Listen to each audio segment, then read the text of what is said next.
Welcome to Geek Speak Live. Hello, Geek Speakers. How are you? It is, of course, Friday night here at Kaboom Comics, where we film Geek Speak Live. I'm your host, Todd Bailey, my co-hostess with the mostest. Wake up on the pots and pans! Hello, you sexy ginger bastard. Oh, stop. How's your week been? Not too bad. How about you? It's been absolutely shite. If you're a comic book retailer, we're going to talk about it in the show, but you know, we jokingly said, what hand grenade will friggin' DC lob?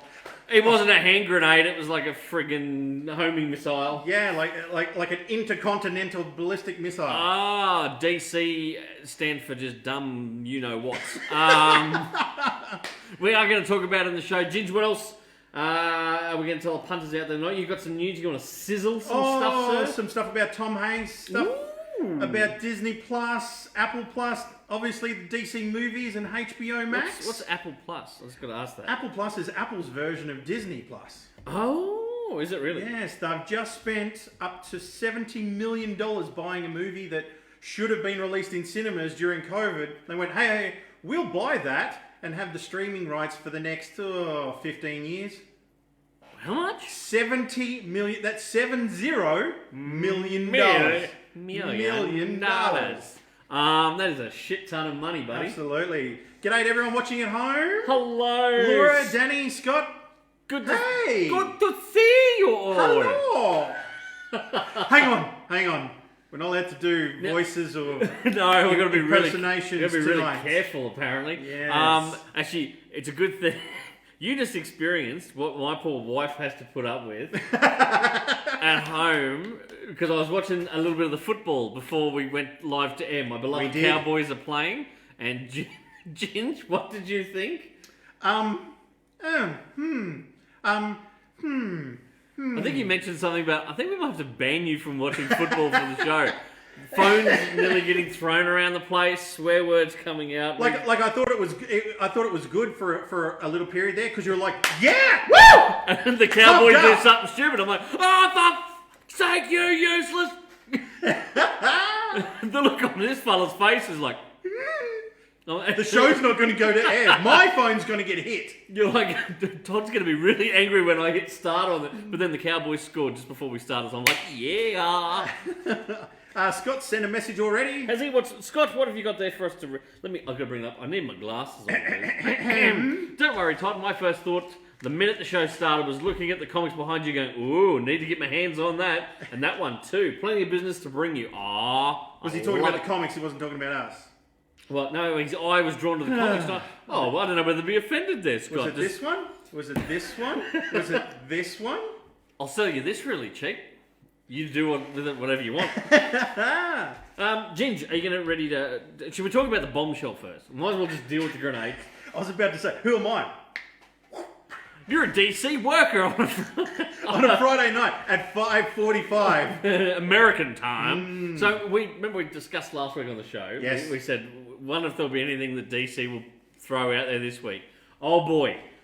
I got woken up Saturday morning by a great mate who's also a customer, and he went, dude, what are you going to do now? I'm just like... Hang on, what have I done wrong? Are you looking through my window? Did that video leak online? What? Ginge, what did you put out there? Anyway, I was like, question mark. And he goes, oh shit, sorry man, I thought you were an early riser like me. I'm like, I normally am. I had to sleep in this morning. What's going on? He's like, here's the link.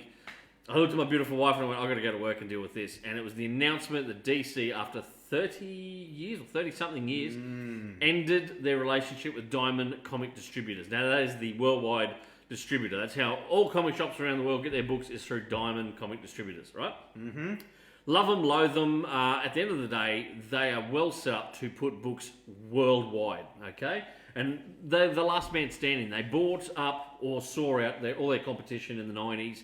That left them as the last company standing to distribute comics, and they do for all the little fuck-ups that we complain about, they actually do a pretty good job getting so many comic books weekly delivered around the world. And COVID was a bit of a hit, but they did the right thing. They said we're suspending deliveries during COVID because a lot of shops can't open. We don't want them stock building up or getting sent back, and these poor buggers not being able to pay the books. So a bunch of publishers worked with them and said, yep, we'll shut it down while COVID's on. Yep. Right. Smart thinking, isn't it? That's when DC started all the shit. When DC, we're going to release so many books digitally. We're going to kick off these 2 new distributors, who are the 2 biggest online retailers in America. They're not distributors; they're already retailers. So, Yes. and if you want to get books early, you got to order through them. And people are like, "Well, I don't want to order through my direct competition. That sounds a bit silly." Yes. No? And then all the other little moves they've done since then. So Saturday morning, they did this announcement: we're done with Diamond, and everyone went, Hang on now. "What do you mean?" And they're like, "You can only order through the 2 new distributors." No, but wait. I'm overseas. Funny that. What do we do? Turns out DC just went to 25% of their market, DC's market, right? Because the internet. So this, when people go, "Is it just Australia affected?" It's like, no.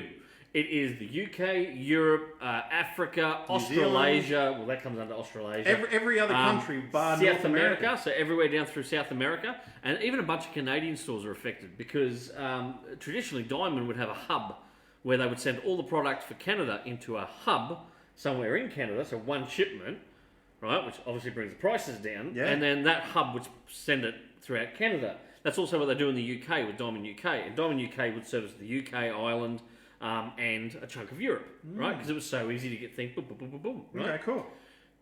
These 2 new companies don't have that. They're like, nope, we don't ship international. You're just going to have to buy through us and work something else out. So Australian stores were scrambling this week. Lucky, we're working with our suppliers here in Australia. They're sorting something out on the back. Essentially, we've got to go through a back door in America, get it sent from one of these companies. One's up in New York, so it's on the opposite coast to where all the stuff for Australia gets sent. Everything gets sent from the west coast for Australia. Yep. These guys are on the east coast, and the other guys are somewhere in middle America. So it has to be ordered through them, shipped from them to a freight forwarder somewhere in Los Angeles to be then sent out from LAX. So there's all these added costs all the way along, right? So costs on comics in Australia for DC are going to go up. So other comic shops have already addressed it. James at Comics Etc. done a fantastic video this week where he addressed his customers and said, "This is what it is. This is the best we can do, and prices are going to rise, but we'll try our best." So that's where I've been feeling customers' questions all week, going, "What do you get about DC?" Well, we will get you your books. They are going to be a bit more expensive. We're going to say to people, pick and choose the series that you love. If there's something you've been on the fence with, cut it. Drop it, kick it to the curb. Retailers, in protest of this, are going to not order much in the way of shelf books for DC Comics. Okay, I mean obviously things like 3 Jokers are the big news. Yep. Yeah. That Absolutely. we're going to because people are going to want it, and you'd be an idiot in business if you didn't look after your customers and go. We anticipate people are going to go, "I wanted that now. Can I get a copy?" We get that all the time. We say to people, "Please pre-order." And now, more than ever, it's the time to pre-order. If a shop, your local comic shop says, "Here's a list of the pre-orders coming up, put your orders in," do it. Because you will not be guaranteed to get a copy down the track. They may not do second printings. They may not keep extra copies on hand to fill reorders. Yep. All this stuff is up in the air at the moment. So now's the time. If you're a comic book fan, pre-order. Hey, geez, it's not hard to do, is it? Absolutely. We've got some comments coming in already. Danny said DC alienating their entire international customer base. Yep, pretty much. As I said, 25% of DC's overall sales are international sales to international retailers. So, G'day to Michael watching at home. He says, poor form. hey, Mick, how are you? Poor form, DC. John has tuned in. Scott says, "I'm blown away by the response from a lot of the forums and YouTubers I followed. Online in regards to the situation. They were all praising DC's move, saying that it was the best move and there is nothing wrong with it. Not one has mentioned the international market in this whole thing. Poor form YouTubers." Scott, I have to totally agree with you. Retailers, because we're in a couple of different forums, like groups that are worldwide. So all this news gets shared. We all comment on it. We all help one another out with different things. Retailers were saying, "Look, guys, there's a video that's just come out from this person, or there's an article from this news source. Whatever you do, read it, but don't read the comments." And me being me, I can't help it. I'm like, "You told me not to do something. I'm going to go and have a look." It was, mate, honestly, it was fucking depressing to read the vile comments. And most of these people that sit there and comment on these YouTube channels and these things on Bleeding Cool, the guys in the comment section on Bleeding Cool and that, they don't really buy comic books. I think they illegally download comics And then Yes. they just sit there and go, digital is the future. Fuck local comic shops. They've had years to change. It's a dinosaur way of, no one reads paper books anymore. And you're just like, motherfucker, tons of people do. Right? But as much as you sit there and go, oh, have I got a hot take to type back to you? And you go, no, don't go down that rabbit hole. Yes. It's not good for the blood pressure. But seriously, I've now had to just not look at different articles about it. I've just gone, we'll deal with it. We'll look after our customers because as a shop, as a retailer, that's all you can do. You just try and look after your customers, do the best you can. And I'm saying to all my customers, so a bunch of you are watching this show right now, I'll keep getting your DC books. It'll be a little bit harder to get them. It'll be a bit more expensive, but we will get what you want because I always like to look after you. There you go. The CCO, Eric Stevenson of Image Comics, come out this week in response to everything that's happened. Oh, he wrote a scathing letter. And let me just, I've just taken a grab out of it, and he said, right, this is word for word, pardon the profanity, but that's bullshit. This is a hastily sociopathic decision. That is the word he used, by the way. That's exact terminology. Made by people who do not care about the long-term welfare of the marketplace, let alone comics. Yep. And you're like, yes, it was interesting, some information that come out this week about the people that are making these decisions. Yes. And, I had no idea. Now, I'm in the industry. I had no idea, but a certain person's name kept getting raised this week. Yes. Pam Lifford, right? That she's in charge. So, for those who don't know, just real brief recap. Warner Brothers years ago bought DC Comics. Then Time come along, bought Warner Brothers and DC Comics called Time Warner. And now AT&T come along, gobble them up, so they're all owned by AT&T. Yes. Now, the division, which was a year and a half ago, that DC answers to, that DC Comics comes under, is Warner Global Consumer Products, right? That's the division within AT&T that DC Comics comes under and is answerable to. The woman in charge, Pam Lifford, I only found out this week that Ike Perlmutter, the guy who's like one of the head honchos at Marvel, and he was the one who got Marvel out of bankruptcy and sold it to... When the $4 billion deal, when Disney bought Marvel, out of that $4 billion, $1 billion of it went to Ike Perlmutter, right? So you'd have to imagine that he must be pretty smart to be able to get that much money. And there's stories about the guy that he can be a prick. Right, but at the end of the day, he's a very smart businessman. Like, he is still Disney's second largest shareholder or something That's like that. incredible. Right? The guy's worth billions. He sacked Pam Lifford and two other women from Disney Marvel a couple of years ago, about 2 years ago, because he walked in, he did a review and went, you're not doing your job, your department is just rubbish, you're gone, you're gone, you're gone. She landed on her feet at friggin' Warner Brothers and is now in charge of DC. Like, her thing is overlooking DC Comics.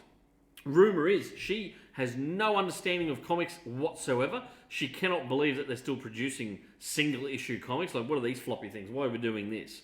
Right? So this sounds like, and from some insiders, they're saying all this flows back up the chain to Pam Lifford, who was booted from Marvel and Disney and ended up at friggin' AT&T Warner Brothers. So It does seem like a systemic flow from her time at Marvel to now making the same decisions that she was making at Marvel that she's now making at DC. And yeah, you're like, well, Marvel are leading the industry. They are the biggest. They've got the biggest market share, biggest dollar share. DC's always played second fiddle for quite a long time now, quite a few years. DC's always come in second. Yep. And Marvel seems to be pretty nimble. Like, they do listen to feedback, and if books don't start selling and people aren't digging the storyline, that gets tossed out. Right, let's go in a different direction. And they changed their editor-in-chief a couple of years ago to C.B. Cebulski. He has done some good. There are some great books coming out from Marvel at the moment. I've always been a DC boy, but I do read a chunk of Marvel. I like it. But Image Comics, Eric Stevenson, the reason he wrote that letter was he was getting bombarded via image creators who also work for DC. They're like, fuck, what's going on here? What are we going to do? Is Diamond dicey? Are we worried that our books with Image won't get put through Diamond? He came out and you've read the letter. He says, absolutely. no, look, Diamond's fine. We've been in constant contact with them. They're not on shaky ground. They're financially quite viable. All up, DC made up 30% of Diamond's comic book distribution business. Now, some people go, oh, that's a fair whack to lose. 30% that's 30% of their comic business. Diamond distribute shirts, action figures, pop vinyls, collectible statues. They own Alliance Games, which is one of the world's largest game distributors, like for tabletop games and miniature games. Wow. Their game share, like their profit from Alliance Games, has been climbing steadily the last couple of years. Wow. So Diamond apparently on quite good ground. So this is all just some reason at DC. We still think retailers are talking, and fans are now talking. I've got tons of fans coming in talking to me and going, "Do you reckon this is a push to cut out monthly comics and go to digital only?" It's put one and one together. It feels like it. Some people who have a history of working with DC reckon that all the current management are not comic book people, and they reckon someone up the chain further than Pam Lifford will get wind of this down the track. Maybe in a few months they'll look at sales figures and go, "What's going on here?" Going on? And they reckon maybe we may see a reversal someday down the track, and then with hat in hand going back to Diamond to go, can we distribute through you again? So we'll wait and see. It's all speculation, that kind of stuff. But it has been a hectic friggin' week. It has. And for comic book, the comic book industry, the whole thing you're talking about with Eric Stevenson, he had to assure creators that they'll always have a voice and image. There are some creators that are apparently ready to jump ship from DC immediately. Well, one guy already has, which is Stephen Sedgwick. He handed in the file for his Harley Quinn short story, which was originally meant to be published as a physical comic. DC contacted him, said, "It's going to be. We're going to just do it as a digital release. Drop the file in when you're done." Really? He finished it. Now this is the guy. Remember, I held up Harleen a few weeks ago. Yeah, you love his artwork. That book is on its third print. It's gone to third printing. The thing is phenomenal. He was lined up to do, I think, a Catwoman book in the same vein, and then a Poison Ivy book down the track. Shit. So he came out, he handed the files in Saturday, our time last week, and he turned around and tweeted to his followers and went, "Hey, that's with those files handed off now. I'm not doing any more mainstream work for hire stuff for DC or Marvel. I'm going back to doing just independent books. They'll come out the way he did with Sunstone. He did it through DeviantArt and his own little webcomics thing. He brings it out in little installments for the people who want to read along with weekly, daily updates or whatever chunks of the story, and then he collects it and brings it out through Image Comics Top Cow. And he's gone, that's what I'm doing. I'm going back. I'm not working for DC or Marvel again. I'm done with them. So that's the first creator to jump ship right there. Stephen Sedgwick. My wife's favourite artist. A few comments. Craig's watching. Hey, geeks. Hey, man. How are Mitchell's you? watching at home. Chris has said, typical keyboard warriors, they spit out whatever pea-brain thought comes to their heads. To hell with the consequences and no understanding of reality. You are dead right, Chris. And the venom in some of the comments from these people who have no ties to comic book shops or anything like that. And you can tell they don't actually buy their books, but they just spit venom. And it is nastiness. It's shocking. Keyboard warriors, I hate them. Hate them. Laura said, "You're awesome, Todd!" Exclamation point! Exclamation point! Exclamation. Thank you, Laura. Scott also said, "Whoa, isn't he the guy that did the sweet Aquaman Rebirth artwork as well?" Yes, that was him, Stephen Sedgwick. He also did a couple of stories for Suicide Squad before Tom Taylor came on board, the previous Suicide Squad run in Rebirth. He'd done a number of covers for DC. He was lined up to do a few other projects. He's out. He's gone. That's it. He's only going to be doing his creator-owned... There's a book he's been working on. It's another one, a creator-owned one, something in Woodburn or something like that. And some of the promo art for that looks fantastic. So he's pushing ahead with it and a new Sunstone volume. It'll all be available online for you to read and then purchase through comic shops through the collected editions coming out from Top Cow Comics. Interesting. You just mentioned Tom Taylor and his run on Suicide Squad. Yes. Maybe I should say spoiler alert. Dun, dun, dun. Issue 9 that is supposed to come out in September. Yep. He's killing off another character. Tom Taylor seems to like to kill a lot of characters off. It's a little bit of a Brian Michael Bendis thing going on there. That's what Bendis used to do. He'd just kill a couple of characters off and then it was like, shock value, I killed them. And then everyone would go, okay.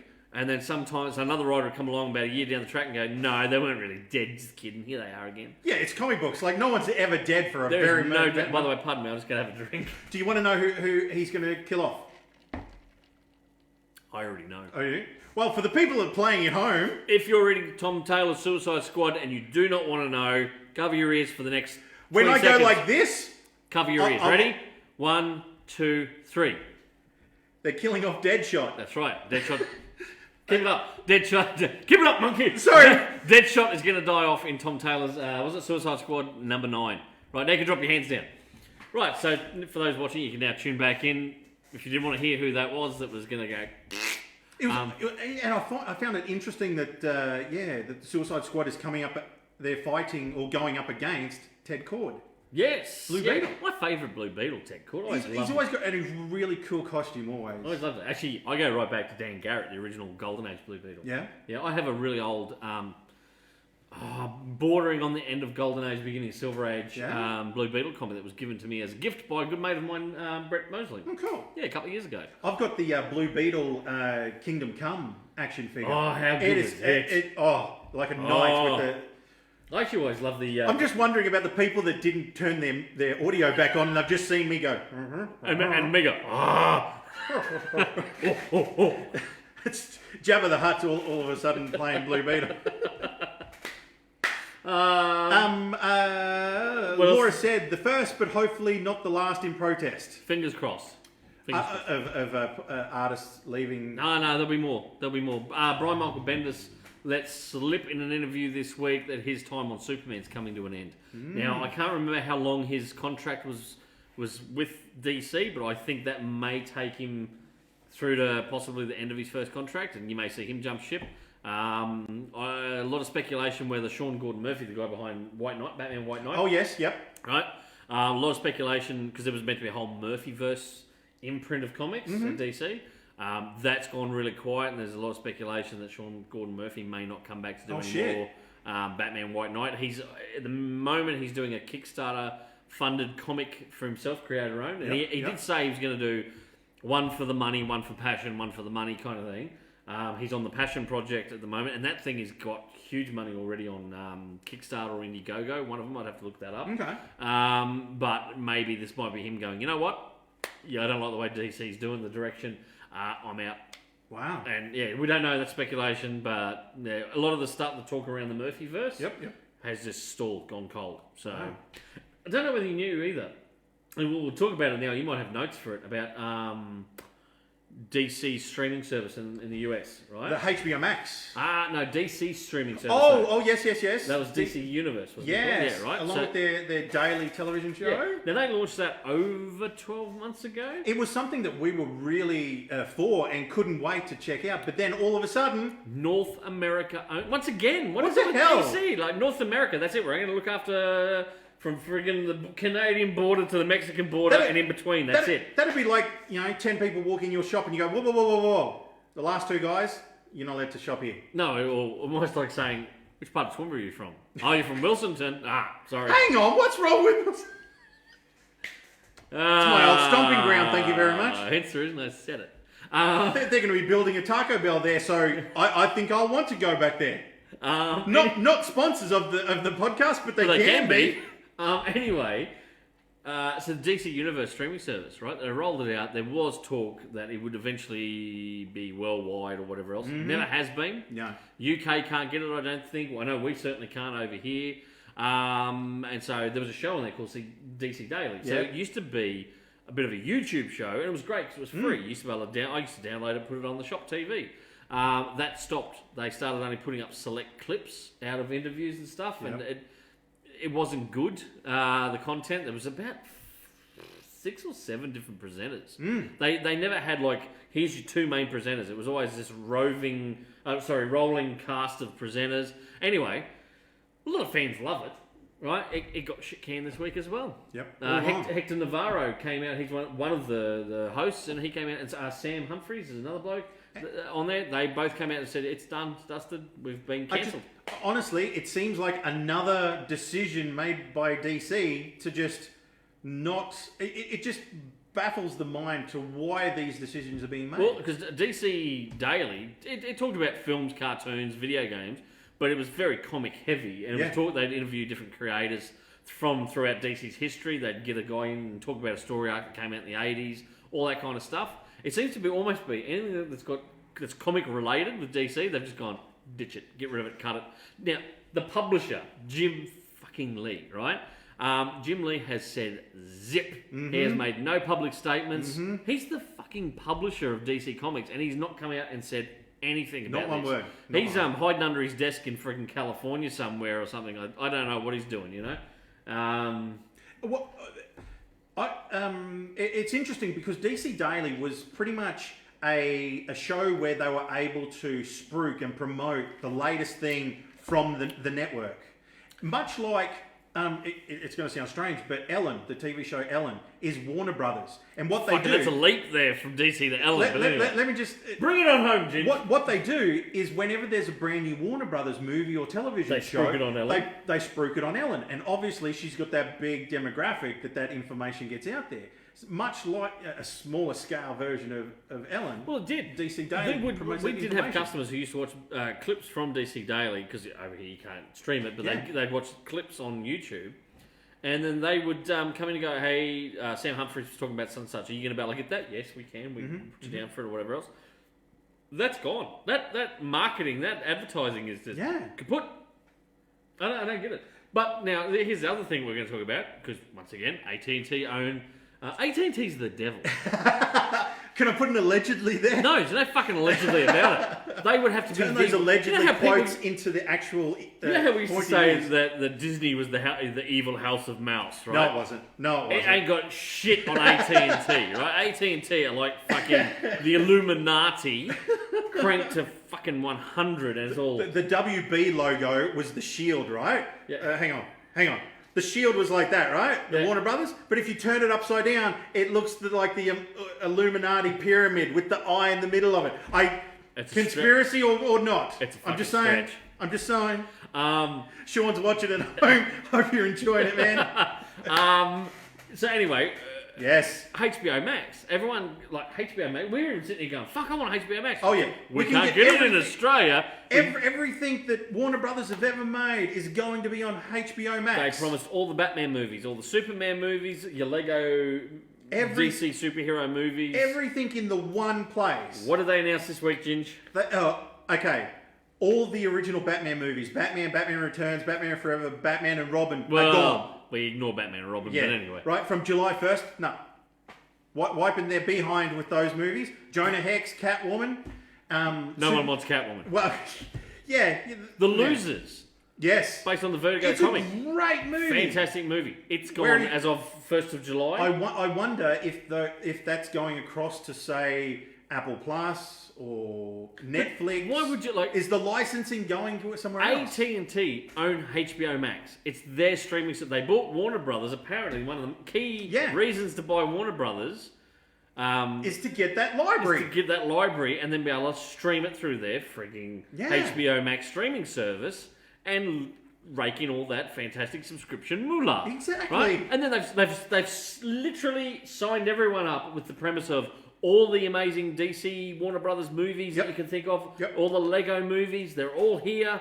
And then within a matter of weeks, people signed up, went, yeah, fantastic. And then they've gone, oh, by the way, July 1st, that's all gone. We're getting rid of it. You can't view it on there. You know what they've pretty much done? They've gone, hey, look over here. The Snyder Cut. Get rid of that other shit. Get rid of that. The Snyder Cut's coming. It's coming. As I said, you don't want to worry about that stuff. Like, if you own it all, and you do, you're Warner Brothers, you own all that cool stuff. Right? Yep. The old Birds of Prey TV series. Yes. That was all meant to be on this streaming thing. No. You and I had little nerdgasms when we read about the cool shit that was on there. And 90% of it, I'd have to say, they've gotten rid of. Batman vs. Superman, the Ultimate Edition. Yeah. Man. G'day to Jeff watching at home. G'day to Sean watching at home. Mr. O'Keefe, you were meant to be gaming with people in Germany. And now you're watching our ugly mugs. You can give me a football score. If the Cowboys are still leading, Sean, give me a thumbs up. If the Cowboys are losing, give me a bottle of scotch. When would you have ever seen Disney license off, say, The Little Mermaid off to a different streaming service? Not the movie, but the comics and stuff they do. They actually license... Well, that's... Yeah. Little Mermaid got licensed out comic-wise to Dark Horse, along with a bunch of other Disney books like that. IDW do all the Marvel young readers books. Marvel don't publish them themselves. IDW got licenses for that. I'm trying to think who else. Frozen, Toy Story 4... Toy Story, that all goes to Dark Horse. They do the young readers graphic novels. So Disney does farm a lot of stuff out to other people. But you would never get on Disney Plus and go, I want to watch Beauty and the Beast. Oh, what the hell? I've got to go watch this on Apple Plus? fuck You would not make that decision. What was that? Wait. I'm almost going to have a conniption or something live on bloody Facebook. Make sure it's only a conniption and nothing else. My head will just explode. Some of our viewers may pay to see that. What What else you got for me? Let's talk about something a little Let's bit more bring happy. it back Let's up. bring it back up. One of our heroes, Bruce Timm, is coming back to the Warner Brothers lot. He's returning to Batman, and it's going to be an Elseworlds animated movie called Batman: Soul of the Dragon. Ooh. And what they're saying is it's hush hush at the moment. What they're saying, it could be based on Denny O'Neil's Richard Dragon, Kung Fu Fighter. There was a Chuck Dixon wrote a Richard Dragon series in the 90s, I think it was, late 90s, early 2000s. And I think Scott McDaniel was the artist on it. I'm going to have to look that up. It was fantastic. Richard Dragon was a martial artist in the DC universe, and he was it was if you liked kind of kung fu style, like everyone goes Shang-Chi and Iron Fist over at Marvel Comics they were the kung fu comics. Well, DC had Richard Dragon, and the Chuck Dixon run on that was really, really good. And with Bruce Timm behind it, it's bound to look amazing. Now, I don't want everyone thinking I'm totally against everything DC at the moment either. I do want to mention I watched the second episode of Stargirl this week. Was it good? Still loved it. Okay. Luke Wilson, fantastic in the role of Pat Dugan. Really, really good. Yes, I'm thoroughly enjoying. I've got the third episode, third and fourth to get my way through this week. So, yeah. Scott's got a comment I'll get you to read out to everyone. This reminds me of the streaming service Stan. We signed up to it originally because it was advertised as getting all the stuff from America, like the HBO shows, WB properties, and Lord of the Rings Extended Edition, etc. Within a matter of months, 90% of what we signed up for was removed from the service. Crazy. Yep. I just think if you are one of those services, you would buy a large tenure of properties. Speaking of streaming stuff, upon your recommendation, what's the one on Disney, the Disney Plus one about the props? Oh, Prop Culture. Prop Culture. We watched an episode of Prop Culture the other night, the lovely wife and I, and it was the Honey, I Shrunk the Kids. Yes! With the Ray. It was a great episode. They actually interviewed, Rick Moranis in Yes, it, yes. a bunch of other cast and crew members, and then the people behind the scenes. I was surprised at how very little amount of props, like the historical props, were left from that movie. There was fuck all. Yep. And how much the laser that shrinks the kids, how much it got changed between the three films. Yes. And so what they did, for those who don't know, it's on Disney Plus at the moment. It's called Prop Culture. Prop Culture, yep. There's an episode I want to see, Tron, Mary Poppins. I haven't watched all of them. I only watched the Honey, I Shrunk the Kids one at the moment. But it fascinated me the fact that they were able to get this company, the guy who does the show. Disney, Walt Disney Archives let them take that prop and rebuild it back to what it was in the first movie. And everyone that's seen Honey, I Shrunk the Kids, remember at the very pointy end of the laser, it's got a very specific nozzle. Yeah. And somehow it's been lost in the ages. No one knows where it was. But the guy was able to take screenshots of that and actually model it in 3D and got it printed out. Yeah. And were able to recreate the Ray, shot for Watching shot. that show has made me... I turned to the wife and said, I've not watched that since I was a kid. The Honey, I Shrunk the Kids movies and all that. So we're going to go back and watch the first one sometime, hopefully over the weekend. So Honey, I Shrunk the Kids. The second one was Honey, We Blew Up the Baby. And the third one, I think it was Honey, We Shrunk Ourselves. Yeah. I don't think I've ever watched the third one. I don't think I have either. But, And the original directed by Joe Johnson, the guy that did The Rocketeer. Yes. And Captain America. Yes. Yeah, that was fantastic. Laura said Rick Moranis. Yeah. He's such a top bloke. It was great to see him come back and actually... because they interviewed him up in New York as part of that. Yeah. So, Prop Culture, it's on Disney Plus at the moment. Check it on out if you wish. I watched the show with the lovely wife last night. We ended up playing through 3 episodes. It's on Channel 9, the 9 Go or whatever. Yes. Yep. It's called Manifest. So if you've watched this, comment in the thing that I watched the first 3 episodes. I'm a little bit hooked. So what? I'll tell you the premise, dear Ginge. Okay. Right, this flight takes off from Jamaica. Right. Okay. Now on that flight, a family got split up. A chunk of the family took the earlier flight. Some of the family, including a brother and sister, our adult brother and sister, and his young son who's got leukemia, they took the later flight. Right. the flight that flew from Jamaica that hits a bit of turbulence, and they're like, oh shit, ooh, yeah, boom, comes out of it, and then they're like, oh yeah, we're about to land in New York. And then the pilot goes, does his call sign. They're like, what's that call sign again? And he says, what's your manifest? How many? Is this to the tower? To the tower, and the tower like, how many have you got on board? He's like, same as our manifest. There's how many souls on board. And they go, right, you're going to have to land at Newark.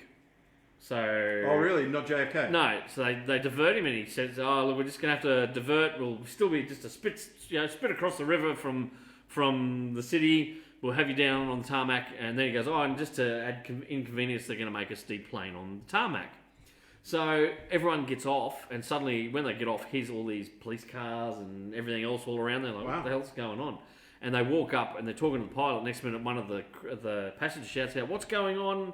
Why are you holding us here? And they turn around and they go, your flight took off in 2013 or whatever it was. It's now 2018. You've been gone for 5 years. Holy shit. Right? These people on the plane have not aged a day. Bermuda Triangle, because it was Jamaica. Jamaica, man. That's it, the Bermuda Triangle. Give me a thumbs up if you think it was Bermuda Triangle. Anyway, I'm watching. Some people, obviously family members have died. The little boy that I told you about that's got leukemia, well, he had a twin sister. They were twins. His twin sister's now 5 years older. Holy shit. So they're trying to reintegrate into families and all that. But, the girl that I told you about, the adult girl with her brother, well, she's a cop.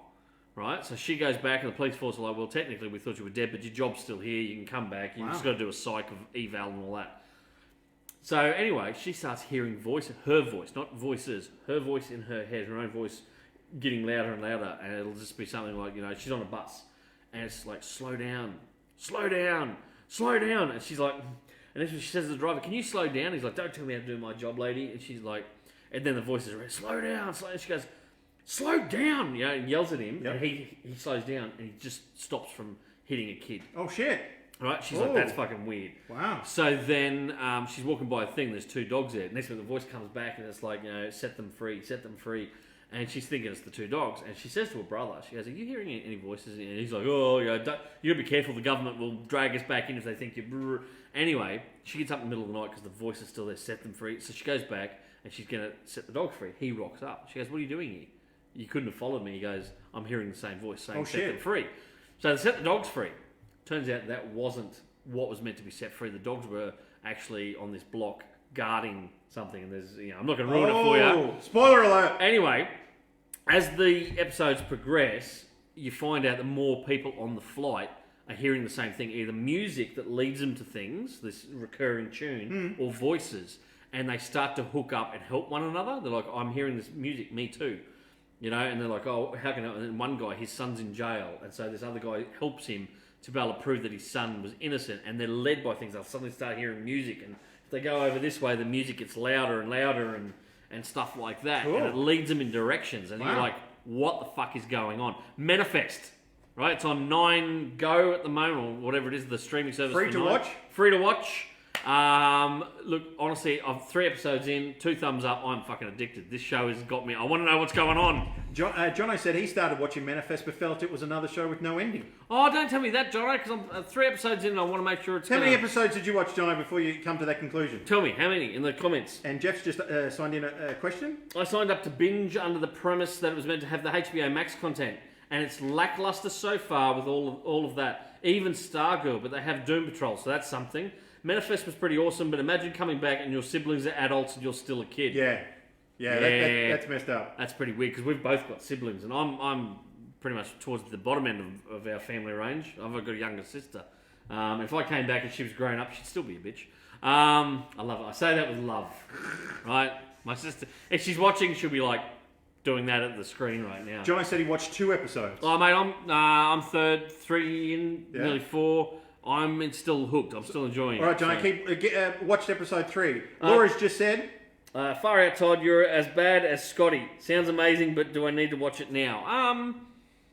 Yeah, give it a shot over the weekend, see what you think. I'm really digging it. It's something different. Mm-hmm. It's not necessarily superhero related or anything like that. It's a little bit of a, mysterious phenomenon kind of thing, which leads me to a flashback. I was explaining to my wife last night. Do we have to go? We really should not do that. I had to explain to my beautiful wife last night about 2 shows Oh, okay. that I watched. Now, some of the people watching at home may remember these, you may not. Some of you may have been way too young. I'm interested to hear what shows you're talking about. 2000. I was just saying, in the year 2000. 2000. That was a fuck up. In the year 2000, do you remember a show headlined by Adrian Pasdar, who went on to star in Heroes and stuff like that, No. called Mysterious Ways? No. He was a guy who invested miraculous phenomenon, right? And he was always hoping to prove that miracles were true. Oh, so okay. something would happen, he would rock up and he would investigate it. And he was teamed with a African-American female doctor, and she was very much a skeptic. She's like, no, there's always a medical reason or a scientific reason. And him and her were teamed up, and they would investigate mysterious Sounds phenomena. almost like the X-Files. It did 2 seasons, right? Yeah. As far as I can tell, it's not currently streaming anywhere. It's 20 years old now this year. Holy cow. That show.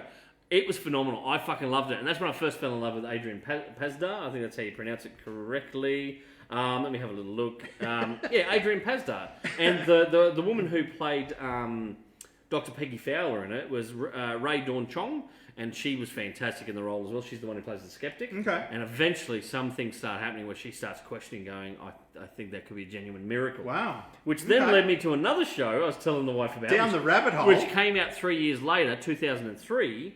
Only did 1 season. Do you remember Miracles with Skeet Ulrich? Oh. Where he was an investigator of modern miracles. I think he teams up. He's working with the church, so the church sends him Yes. to investigate potential miracles, and the idea is he's there to debunk them. But he starts investigating, going, "Is there potential that this is?"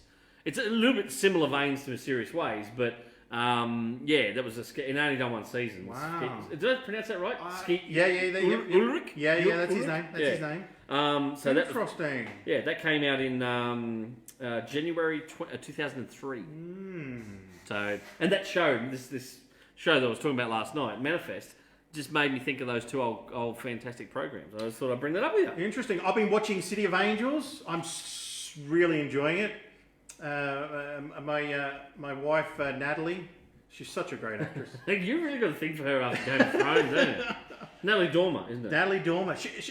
It would be such an amazing role to do because she gets to play different characters, different accents. You've got to watch Orphan Black. Yeah? Yeah, I reckon you find Orphan Black. It's the same girl, but she plays like 10 different clones of herself from all over different parts of the world and that. And Danny was saying for the actress to get into the different roles, she listens to different songs. Yep, because each of her characters talks differently. Yep. Some will have accents, some won't. Like some will be British, some will be American, Canadian, or other parts of the world. Each character looks different, apart from the same facial structure, but the hair, the mannerisms. Yeah. And so she has to trigger songs and other stuff so that she starts getting that to get into the... I'm playing character number 8, who's a Canadian from blah, blah, blah. And that's how she gets So back she'd be into... listening to Brian Adams. Yeah, To someone get into the 69, role of a Jim. Canadian. Yeah. Yeah, or Ryan Adams for that matter. Don't go to his concerts and ask for Summer of 69. No, apparently gets the shits with that. Jono has said there's a newish show called Evil, which sounds exactly the same as what you're describing now with the miracles. Ooh, is there, Jono? Is it Interesting. streaming, and where can I find it? Or can you procure it for me? Now, at the beginning of the show, we were talking about something being paid $70 million for. Yes, what was the movie? Right, so if you've seen the trailer for the Tom Hanks World War II naval movie Greyhound, it's based on the battle in the Atlantic versus the German U-boats. Yep. Now, it was supposed to be in cinemas right now, right? But because of everything that's happened, it's been pulled from cinemas by Sony. So Sony made the movie. Apple Plus went, we need content. Can I give you $70 million for your movie? I'd gladly take 70 million right now, thank you. Yes. In exchange, we will have the streaming rights for 15 years. That's a fair time, though. That's And I would have thought that's what Warner Brothers would have, HBO Max would have done with the Warner Brothers archive and said, hey, everything is ours for the next 15 years. Or at least the next 10 years. Yeah. So that we wouldn't be having these problems of movies being there for 6 weeks and then all of a sudden disappearing. That's $70 million. phenomenal. That's a lot. But to a big company, that's a drop in the ocean with what those companies make. Yes. That's nothing. That's petty cash. Our mate Jared Butler is in a new movie. Oh, what's he in? It's called Greenland. It's a disaster movie, Everything he does is disaster movies nowadays. but I would watch the hell out of anything that he's I in. think my wife has a little thing for Jared Butler. All his angel movies. I don't. Yeah, I love all the Angel Yeah. Has Fallen. London has London fallen. has fallen, Angel has fallen, White House. I have tried walking out and doing the Jared Butler, this is Sparta, when I'm just in my underwear kind of thing, and I God. have never ever gotten a response. Why is that in my head? You're welcome. Danny's sitting at home going, oh, no, not again, because I've done it. I've walked out and this is Sparta, and she's like, go put some pants on. Can people just hit the care button just to show me a bit of love? Because I'm a cameraman, I tend to picture things that people say.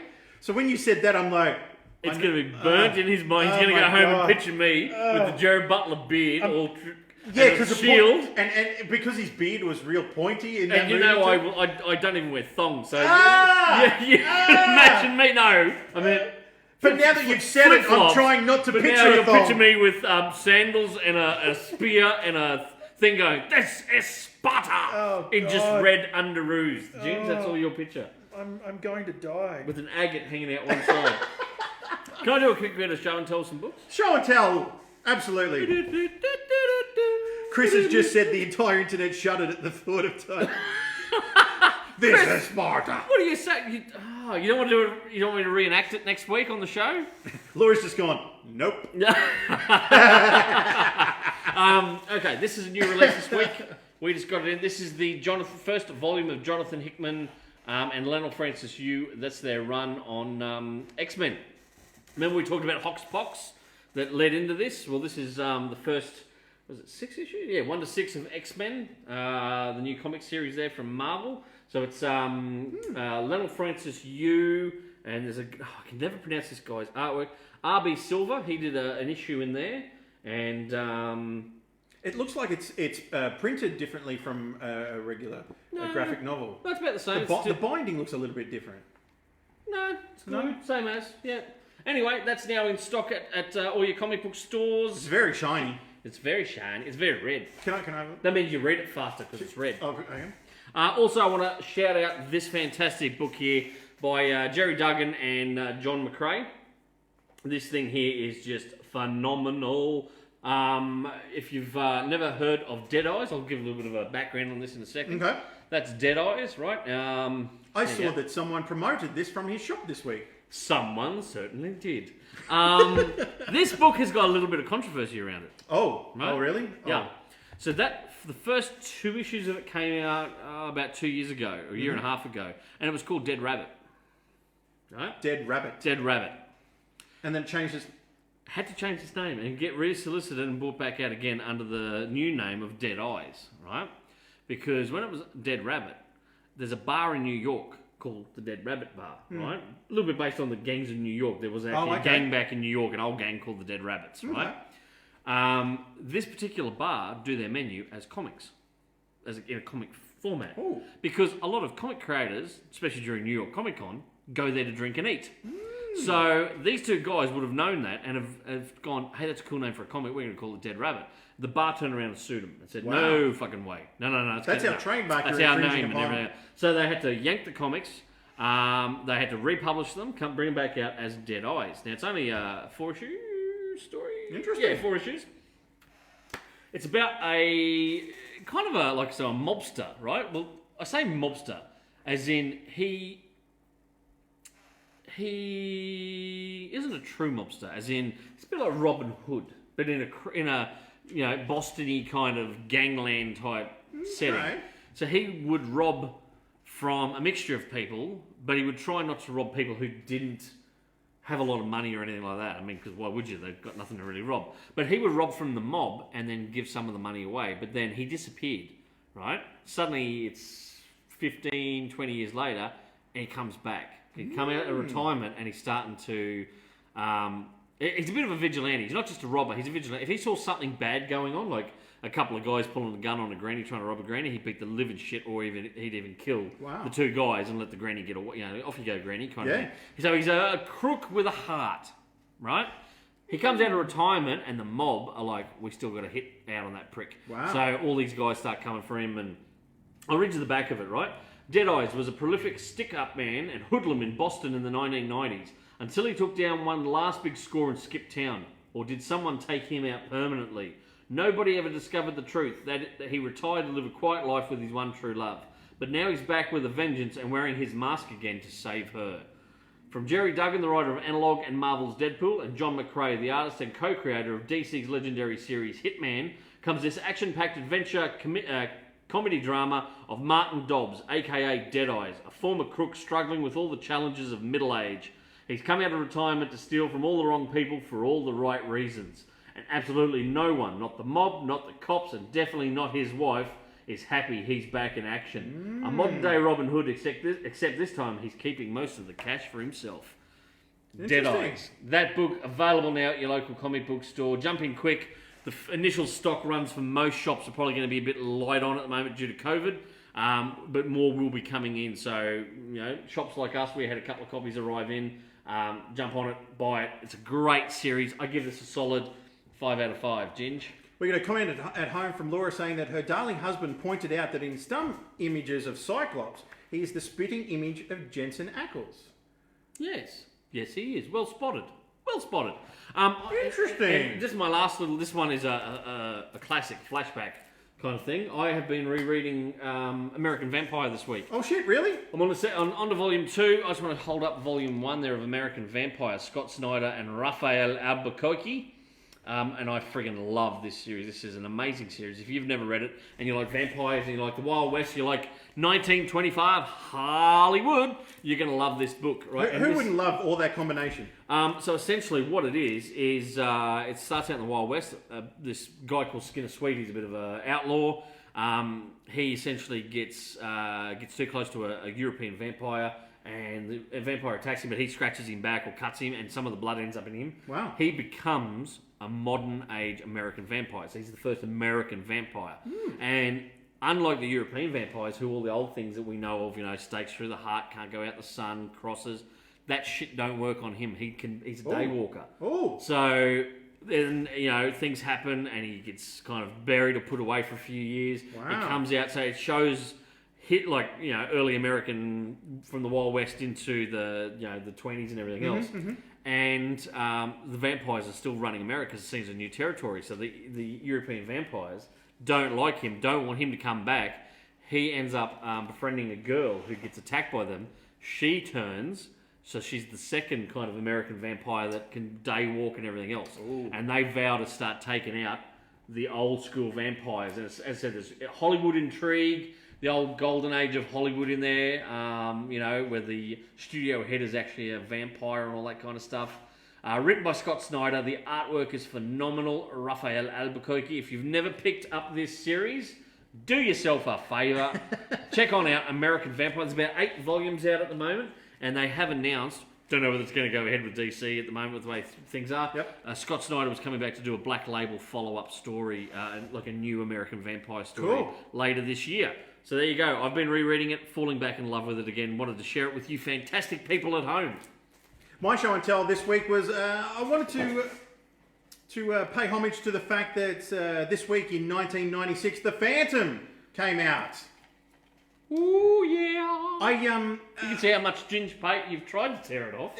I paid $4 for that on DVD. You cheap bastard. Well, hey, better in my pocket than in the You've in the actually bin. bought me a copy, I'm sure of it. Yeah? I'm sure I've got Probably a copy did. that you bought me. I went back and watched it this week, and it's such a great, fun movie. Slam evil. You know what? And filmed in Australia. I friggin' do love this film, right? Yeah. My Bucks Party. Oh, hang on. Whoa. What stories are you going to tell? The Bucks Party where we were in Townsville. We went out to the casino. Do you remember that? Now, out along where you walk out to the casino in Townsville off I know the story you're going to tell. Whee! Not the story that I was worried about. I'm not going to tell naughty stories. From what happens in T-ville stays in T-ville. Apart from this, we were walking along and there is a seaplane up there. It's the seaplane from the Phantom movie, right? It is the red biplane from up there. It's up there. It does trips out to Magnetic Island, flies out around there, and everything else. And that's the big selling point. And I wanted him to go up in it with me, and no, we wouldn't do it. No, God, no. God no! It goes over water. Didn't you see what happened in the Phantom? They had to jump off it. Yeah, and I can't swim, so you'd have to pick me up, buddy, and I'd be paddling on you'd be lying on your back, floating. Oh God! I'd have to straddle your stomach and paddle us Why back am to I seeing the scene from Titanic where you're the only one that's allowed on the door? No, there's not enough room. Well, move over, you fat... There's a whole wing. It's my wing. Fuck off. Yeah. You're like, bullshit, it's red, it's mine. Don't you know fucking redheads attract crocodiles? Fuck off. Oh, God. I love you, buddy. I would never kick you off the door. Oh, man.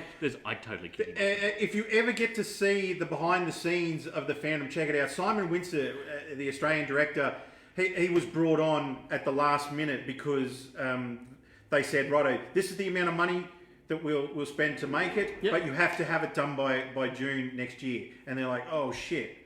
And the director that was on it went, there's no way I can make a movie within that. Yeah. Simon Windsor come along and went, we can make it in Australia. We might be able to get the budget done in that amount of time. Ooh. And the fact that Billy Zane trained for a year and a half to get his body to look like a superhero. The sad part there is they did still kind of paint on some of the lines on the suit, didn't they? I thought it was interesting though that it almost looked like a tribal tattooing. It did, yeah. It didn't just look like it was. It wasn't. cartoony. It wasn't just purple. Treat Williams, the bad guy in it. Yes. I always like him acting. I don't know why. He always plays a bastard in most things, and Like he did go over the top, but it was a '90s comic book movie. the original Buffy, Christy Swanson. Yes. If you've never watched that, there's a movie for you. Can you get Yes. that on video? Oh, my brother has got it because he's such a fan of Buffy the Vampire Slayer. You might have to see if you can get it and bring it in for show and tell. I might even own a copy of that somewhere. Oh. Because I was a massive Buffy Everyone fan. remembers the cover. But yeah, the Phantom. Remember, there's a lot of people, the three skulls together. Yes, and yes. A lot of people went, oh, that's so Green Lantern-ish. And you're like, fucking, it was cool for what it was. Like, we look back on that with real nostalgic eyes. The Phantom. And the scene, Evil. the scene where they do have the three skulls together and the windows were blowing out, the stained glass windows. That was the Brisbane City Hall. Yeah. They apparently the City Hall workers didn't know that they were filming a movie there the night before and come into work the next day and there's smashed glass everywhere and like, what the fuck happened here? What the? Couple of comments. John O'Neill has said, can you really not swim? No, I nearly drowned as a kid and it turned me off large bodies of water after that. I was, they say about the carousel music. I heard the carousel music, I was nearly dead. Hang on, what? So a lot of people who have had near-death drowning experiences will tell you that when you're under the water, when you're actually getting close to dying, you start hearing carousel music. What? It's one of those phenomenon. And it happened to me as a little kid. It was at, for those, you might be, people from out of town wouldn't recognise this up here, but remember Willow Springs? Yeah. Right? Where now Is that why you hate me referencing that? That's why I hate you referencing that, because that's where I nearly drowned as a little kid. Holy shit. I went down a slide, and an older kid was meant to be keeping an eye on me, and pushed me down, like, first, and the shock of it, I hit the water and I went straight under, because I was only little. And... What, like 13? Actually, it was, no. 14? No, I was 15? a little kid. Keep going. 12? Luckily, and God bless her, my grandmother looked over and saw me on the bottom, and she dived in to pull me out. Holy shit! And they had to kind of get the water out of me and everything else. So, I remember clear as a bell from that moment. I remember, the carousel music when I was down there.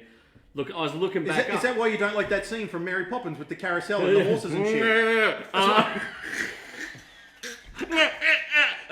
I can hear the music, Ginge. I can hear the music. Anyway, no, seriously. So that is why I do not like large bodies of water. If I'm ever in a pool, and you know this, because and luckily he's always been a great mate. Hang on, when have you ever been in a pool? You've We've been in a pool. We've been in a pool together. But I don't like it. The minute anyone starts fucking around near a pool and carrying on, I will get out of the pool. I'm happy to sit in a pool up the shallow end and just chill and whatever and drink but I will not go into large bodies of water. I don't go in the ocean at all. You won't get me to go in from a beach or anything like that. Large bodies of water and me do not mix. There's a a fear there from when I nearly drowned as a kid. So there you go. Jeff has said the Buffy movie had the greatest death scene with Pee Wee Herman. Yeah, it did.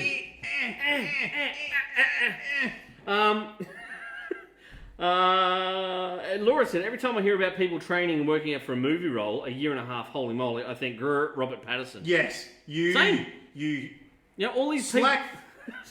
Fuck you, Robert Pattinson, you slack. I'm trying not to swear as much on the show. Jeff put the Black Label Constantine sounds aggressively awesome. Billy Zane was a great Phantom. For those who don't know, apparently they've just announced this week Tom Taylor's doing a new Hellblazer series coming out as a Black Label series through DC Comics. But Jeff, with the way everything's going at DC Comics at the moment, don't hold your fucking breath. Because the chances are something will happen, it'll be announced as digital only now, or you've got to cut off one leg to be able to read it, or some shit like that they'll pull out. What else you got for me? I was just going to say, while we're talking pools, some news that I come. thought you were about to say something else. Some news coming out now. Do you remember the Ethan Hawke movie Gattaca?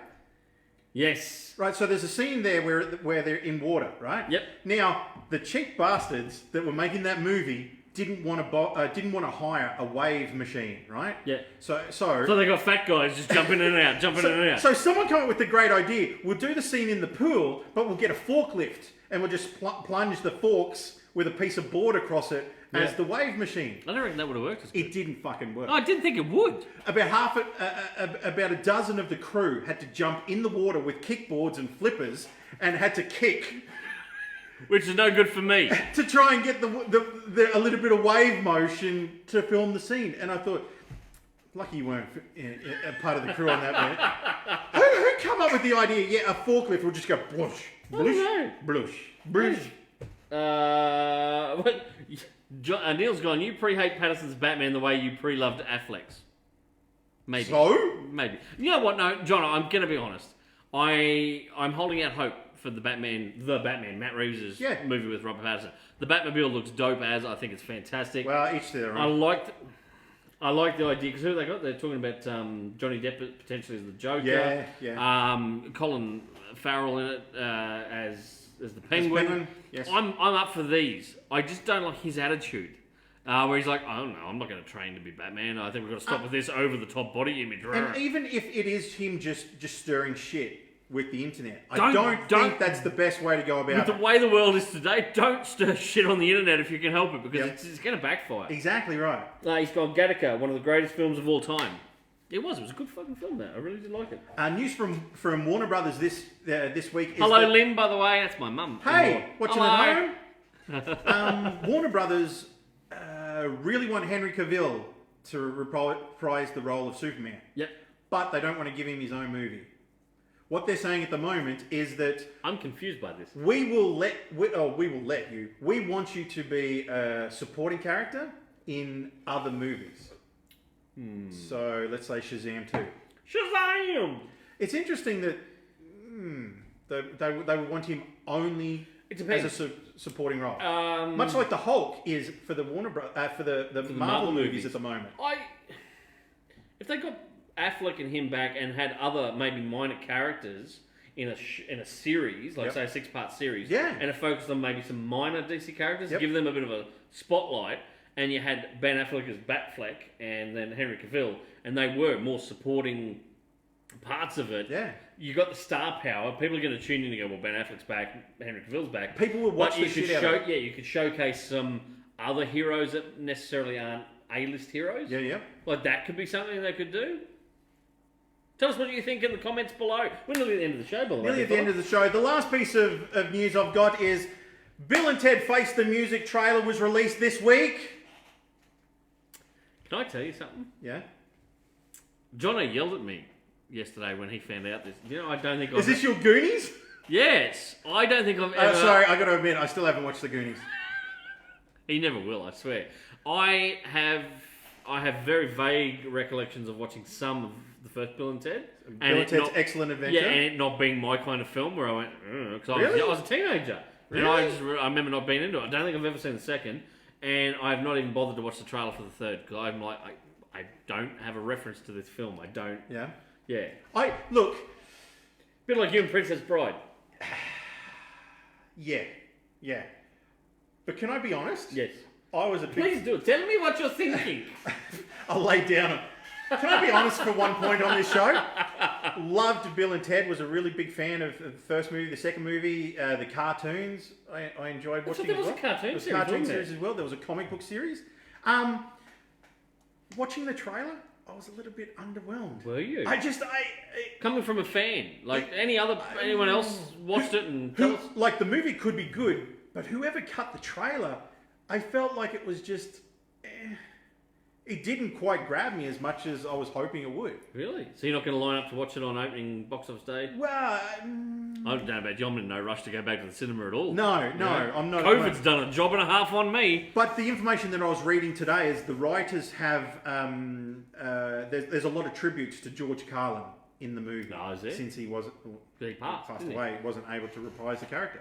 Couple of comments for you, Yep. here, sir. Jeff Passmore said Man of Steel was the most profitable Superman movie. He's popular because of The Witcher. It seems stupid that they're not giving him another solo movie. Absolutely. My wife loves Henry Cavill. Right now, as soon as even I say the name Henry Cavill, I can hear it now. There's a little... Can you hear that? Can you hear it on the wind? That's come on That's now. 3 blocks over. Watch it, ready? Henry Cavill. Did you hear it? I did hear it. See? I did hear it. It's my wife going... After all this time... Where are we? Right, Scott said, after all this time, they are still trying to follow the Marvel timeline. Newsflash, DC, Cavill is not Downey Jr. Yep. And Superman was yet to build the clout that Iron Man did. They have not given Superman enough screen time to build that excitement of seeing him in other movies yet. Good point, Scott. I agree. Jeff said about the Bill and Ted. Bill and Ted trailer? I felt the trailer tried to show the least it could and try and pull you in. Yes. It felt like... But I guess we should praise the fact that they didn't show everything. No, that's right. But Chris has just said, loved Bill and Ted, but I'm in agreement. Very underwhelming trailer. And Jono has said, you two should be banned from talking geek culture with your lack of Goonies and Bill and Ted. I'm formally removing your geek cards until you watch this shit. Jono, don't take my geek card That's away. not very fair. That's not very fair. The Princess Bride sounded like a Disney movie, all right? You know what? I reckon wintertime, which we're now in, we'll have to get some sweets. Oh shit! What? You'll have to come around. We'll put a blanket on the couch, and you and I'll sit there and watch Princess Bride together. No, I'm right. I'm okay. And I'm fine. We'll just film it like Gogglebox. It'll be up there watching you and I sitting there. We'll have a commentary track of it. Hey, how come he's doing that? Is he that guy? Is that the same guy as that guy before? Will you just shut up and watch this movie?